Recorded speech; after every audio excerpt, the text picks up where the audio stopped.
Hi everyone, నేను మీ Shalini. Welcome back to my channel Madhyatharagathi Prayanam. ఈరోజు మన రెసిపీలో పోహా రోల్స్. మరి దీన్ని ఎలా తయారు చేయాలో లేట్ చేయకుండా చూసేద్దాం పదండి.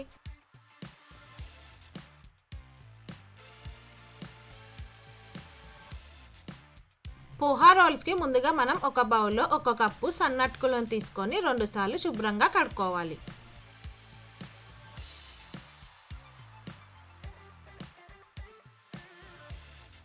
రెండు సార్లు శుభ్రం చేసుకున్న అటుకులని ఇప్పుడు అటుకులు మునిగేంత వరకు కొద్దిగా వాటర్ పోసుకొని ఒక 5 నిమిషాలు నానబెట్టుకోవాలి.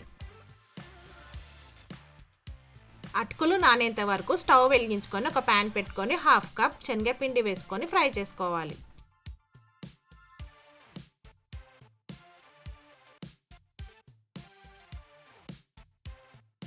శనగపిండిని మనం స్టవ్ సిమ్లో పెట్టుకొని ఒక 5 మినిట్స్ ఫ్రై చేసుకున్నాక ఒక బౌల్లో తీసుకొని పక్కన పెట్టుకోవాలి.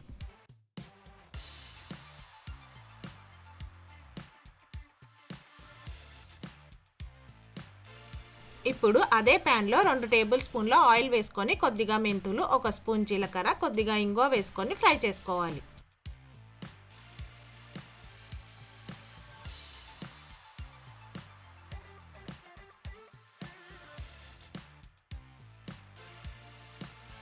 ఫ్రై చేసుకున్న పోపుని అటుకులలో వేసుకున్నాక 1/2 స్పూన్ పసుపు, 1 స్పూన్ కారం వేసుకోవాలి.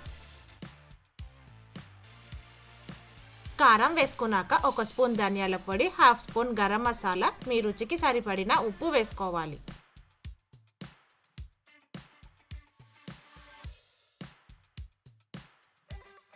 మసాలాలు వేసుకున్నాక ఇప్పుడు మనం చేత్తో గట్టిగా ప్రెస్ చేసుకుంటూ కలుపుకోవాలి. ఇప్పుడు ఇందులో మనం ముందుగానే వేయించి పెట్టుకున్న శనగపిండిని వేసుకొని కలుపుకోవాలి.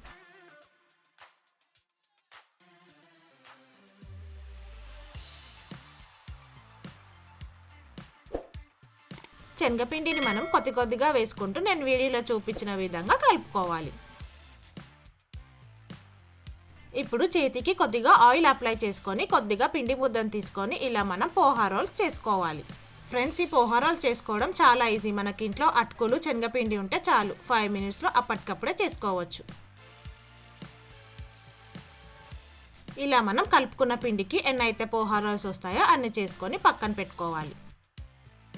ఇప్పుడు మనం పోహా రోల్స్ ఫ్రై చేసుకోవడానికి ఆయిల్ పెట్టుకోవాలి. ఆయిల్ వేడెక్కాక మనం చేసుకున్న పోహా రోల్స్ని ఒక్కొక్కటిగా వేసుకొని ఫ్రై చేసుకోవాలి. ఫ్రెండ్స్, ఈ పోహా రోల్స్ ఫ్రై చేసేటప్పుడు మనం స్టవ్ హైలోనే పెట్టుకొని ఫ్రై చేసుకోవాలి. ఆయిల్లో రోల్స్ వేసుకున్నాక కొద్దిసేపు అయ్యాక స్టవ్ సిమ్లో పెట్టుకొని ఫ్రై చేసుకోవాలి. పోహా రోల్స్ని 2 పక్కల టర్న్ చేసుకొని ఫ్రై చేసుకున్నాక మంచి కలర్ వచ్చాక తీసుకుంటే మనకు పోహా రోల్స్ రెడీ అవుతాయి. మరి ఇంకెందుకు ఆలస్యం ఫ్రెండ్స్, మీరు కూడా ఈ పోహా రోల్స్ని ఒకసారి ట్రై చేసి మీకు ఎలా వచ్చిందో నాకు కామెంట్ సెక్షన్లో మెన్షన్ చేయండి. ఈ రెసిపీ కనుక మీకు నచ్చినట్టయితే లైక్, షేర్ మరియు సబ్స్క్రైబ్ చేయండి. ఓకే ఫ్రెండ్స్, మరి రేపు ఒక మంచి రెసిపీతో మళ్ళీ కలుద్దాం. Stay safe and please don't forget to wear a mask. Thank you for watching. Bye bye.